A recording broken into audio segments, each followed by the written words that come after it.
Hello, thank you for clicking on the Scholarly Communication video series. As they say, like and subscribe. My name is Joe McGraw. I'm the Serials Librarian at Himmelfarb Health Sciences Library. Today we are going to talk about understanding transformative agreements. First, what is a transformative agreement and how do they differ from traditional agreements? Himmelfarb Library has dozens of traditional agreements where we negotiate with vendors in order to provide members of the GW community with the right to access paywall journals and read academic articles published in them. On the other hand, transformative agreements are contracts that libraries negotiate that seek to have libraries pay for the right of our GW authors to publish articles open access instead of being able to only read journals that are in a paywall. They're called transformative agreements because they seek to transform the business model underlying scholarly journal publishing. You might also see them called read and publish agreements, publish and read agreements, or institutional agreements. There are slight differences between all these different terms, but for the purposes of this video, I'm just going to call them all transformative agreements. There are two parts to a transformative agreement. First is the more traditional read part, which is the money that a library pays to publishers in order to access paywall journals. Second, there is the publishing part, which is the money that a library pays to support their affiliates to publish open access articles for free. Sometimes we are able to negotiate an unlimited number of articles to be published for free, and sometimes we agree on a maximum number of articles per year. This is great for authors to be able to publish without dealing with APCs and other publishing costs, and an easy way for you to comply with your open access mandates from your grant funders. Publishers also get a perk from this because they provide an incentive for researchers at high prestige universities like GW to be more likely to publish in their journals rather than a different publisher's journals. So what is the library's goal in negotiating these transformative agreements? We'd like to shift costs away from paying to read articles and rather pay for our affiliates to be able to publish articles. Over time, we want more research to be published open access. In a perfect world, this would lead to the cost of reading payroll journals going down because a higher proportion of articles would be open access. We seek to reach cost neutrality, whereas the price of journals would go down, but we would pay more for our affiliates to be able to publish in them.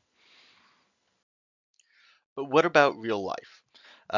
Unfortunately, transformative agreements do not seem to be controlling costs. In the last decade, the transformative agreements have been a common practice. Uh, Journal prices aren't decreasing, even though a higher percentage of articles are being published open access. This might just be an APC by other means, where instead of grant funding or authors' personal money paying for open access, the library does it instead. There's also fears that this is increasing inequities in the scholarly publishing ecosystem. Publishers are more likely to negotiate transformative agreements at high research output schools, which means that while authors at the large research institutions like GW can publish OA via transformative agreements, authors at smaller institutions either can't publish open access and their scholarship gets read less widely, or they have to spend their own money to publish open access. So, what is Himmelfarb looking at when we are negotiating transformative agreements? We are always looking for cost neutrality. Where a previous deal we are paying only for read, we would like to pay roughly the same amount of money to read and publish. In a world of library budget cuts, uh, we cannot afford to pay for publishing on top of read prices. Even when we have budget stagnation, because journal prices continue to go up, we have to make cuts. We are also always looking for unlimited publishing Uh, we like that forced price stability so that we know how much we're paying year to year. And we also do not want to be responsible for policing our authors.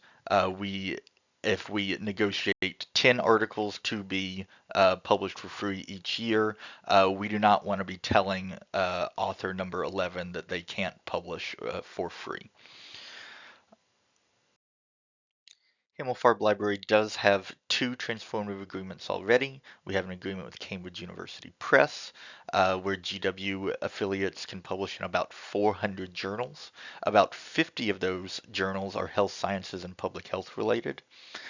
We also have an agreement with Company of Biologists, where you can publish in 5 different health science related journals.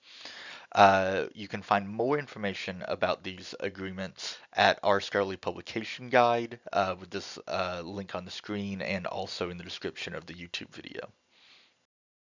Thank you so much for listening to me today.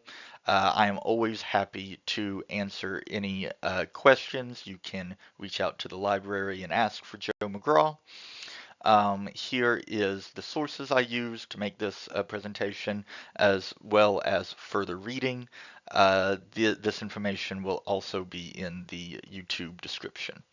Thank you so much. Have a good day.